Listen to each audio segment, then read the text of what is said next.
Hey, this is Money Mondays with Ash Cash, and today we are wrapping up Credit Education Month by giving you 12 steps to repair your credit.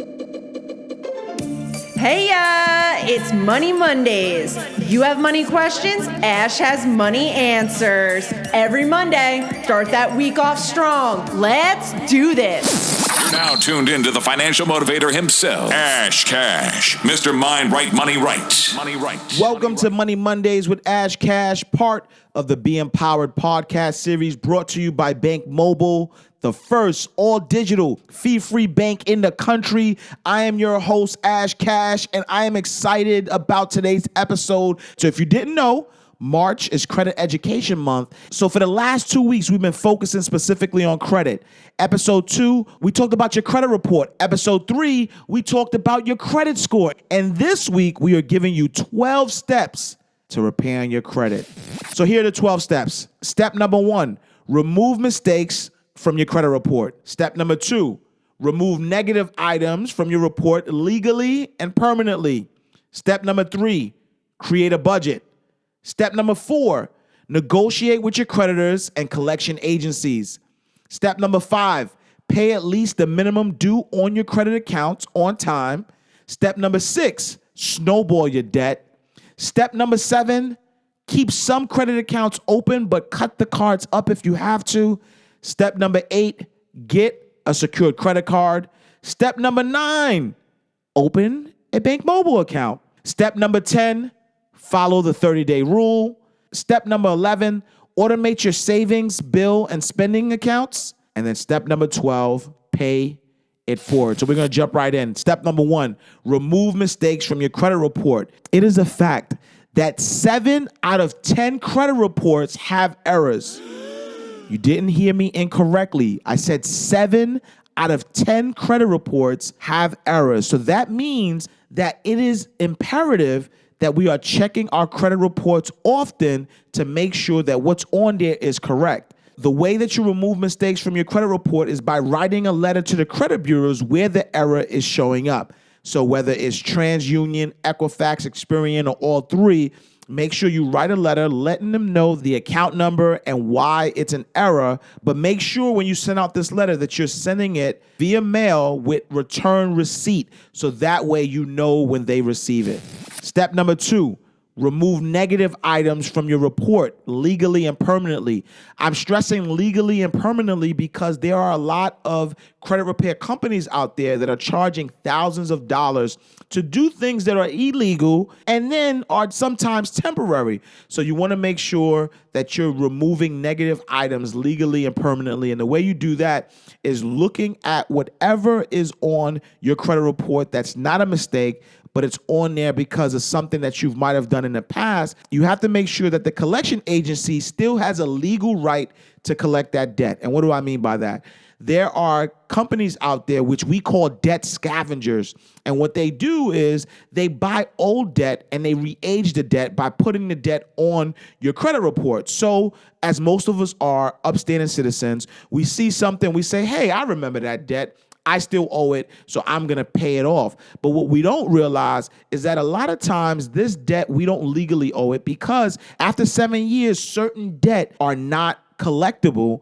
But because collection agencies know that most people don't know this, they put it back on your credit report and they keep trying to collect on the debt. So make sure that when you're looking at your credit report that you pay attention to when was the last activity on that account.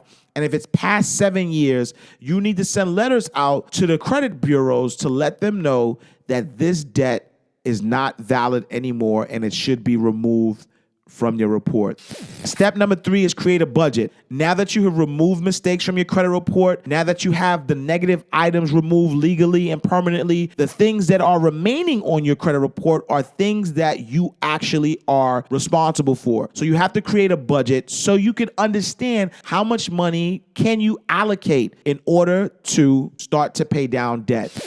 Step number 4, negotiate with your creditors and collection agencies.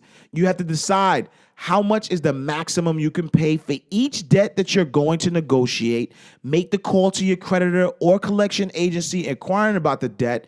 Figure out what the creditor or collection agency is willing to accept as a settlement. Ask for any agreements in writing, and then make your payments as agreed. Step number 5, pay at least the minimum due on your credit account on time. So this probably goes without saying, but do not arrange a lower settlement amount that you cannot pay. It will only reflect badly on your credit and put you in a deeper hole. On the last episode of Money Mondays, you heard how your FICO score works. Well, if you remember, payment history is the number one factor in your credit score that you can control, and is over 1/3 of your score. So make sure that you're paying at least the minimum on all accounts on time. Step number 6 is snowballing debt. I love snowballing debt because psychologically it gives you some early wins. So what does that mean? Pretty much what you do, you list all of your debts in order from the smallest to the largest. You pay the minimum payment on all of your debts except the smallest one. Then every time a debt is paid off, you add whatever you were paying as the minimum payment to your next debt payment plus any extra amount available. And then you keep redoing it every time you pay off a debt. That way you can see how close you are to being debt free. And that's what it means by snowballing, because every time you pay off a debt, you snowball that amount into the next, into the next, into the next, until you're left with one account that you begin to pay off so that you could be debt free. Step number 7, keep some credit accounts open, but cut the cards if you have to. If you remember again, 35, 30, 15, 10, 10. That 15 is the length of credit history. So as you're paying off your debt, if you decide to close out the accounts, you may be getting rid of a rich credit history that is positively impacting your score. So you want to make sure that you do not close the account, but maybe cut up the cards, or even taking the card and putting it away somewhere you can't find it. So that way you won't be tempted to reuse it. Step number 8, get a secured credit card. This step is only for those who may not have any credit. If you have credit cards already, then you can skip this. All you have to remember is keep your credit card balances overall below 30%. But if you do not have any credit cards whatsoever, then open up a secured credit card, because a secured credit card is going to allow you to activate that 30% usage ratio, which is a great way to rebuild your credit. Step number 9, join Bank Mobile. And you might be thinking, well, this is Money Mondays with Ash Cash, part of the Be Empowered podcast series brought to you by Bank Mobile. So of course he's going to say, open up a Bank Mobile account. But what we need to realize is that when you think about repairing credit, you want to focus on those financial institutions that are going to save you money. Opening up an account with Bank Mobile allows you to do what I'm going to suggest in step number 11, which is automating your finances. But opening an account where you pay absolutely no fees is going to help you in the long run, not only managing your finances, but also rebuilding your credit. Step number 10, follow the 30-day rule. So at this point, you're at a space where you have a good handle on credit. You removed mistakes from your credit report. You got rid of any negative items legally and permanently. You negotiated with your creditors and collection agencies, and now you're paying down debt, but you don't want to get back into the cycle of rebuilding debt. So the 30-day rule simply says that the next time your emotion takes over and you feel the urge to splurge, you take a deep breath. You remind yourself about your goals and force yourself to stop. Even if you're at the checkout line with your items, stop and leave the store. As soon as you get home, take out a piece of paper and write down the date, the name of the item, where you found it, and how much it costs. Post this piece of paper where you will see it often, like on your calendar, fridge, mirror, or mobile device, for the next 30 days. Figure out whether you really need or want this item, but do not buy it. If and only if at the end of the month you still want it, then buy it if you can afford it. Under no circumstances can you use credit to buy this item. And this is important because this allows you to really understand how to properly manage your finances, but also how not to succumb to impulse spending, which is what usually gets us in debt.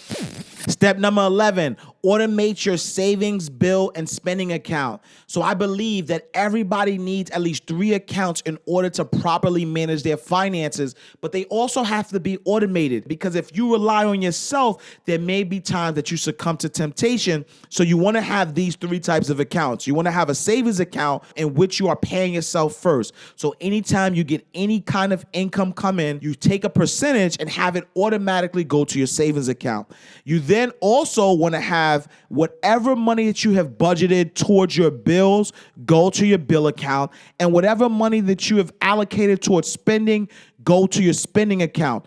By no means should you have access to any of your bill or savings money. The only access you should have is with your spending account, and that should be the only thing connected to your debit card.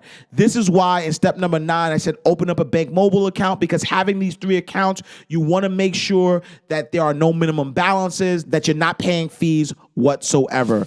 And then step number 12, is pay it forward. Now that you understand what goes into your credit, now that you understand what affects your credit score, and now that you have these 12 steps to repairing your credit, you now have to pay it forward, so that way you can retain this information and stay on the right foot going forward. So here's a recap. Step 1, remove mistakes from your credit report. Step 2, remove negative items from your report legally and permanently. Step 3, create a budget. Step 4, negotiate with your creditors and collection agencies. Step 5, pay at least the minimum due on your credit accounts on time. Step 6, snowball your debt. Step 7, keep some credit accounts open, but cut up the cards if you have to. Step 8, get a secured credit card. Step 9, open a Bank Mobile account. Step 10, follow the 30-day rule. Step 11, automate your savings, bill, and spending. And in step number 12, pay it forward. I am Ash Cash. Thank you so much for tuning in for this week's Money Mondays with Ash Cash, part of the Be Empowered podcast series brought to you by Bank Mobile. I'll speak to you next week. Same time, same place. Tell a friend to tell a friend. You're now tuned in to the financial motivator himself, Ash Cash, Mr. Mind Right, Money Right. Money Right. Money Right.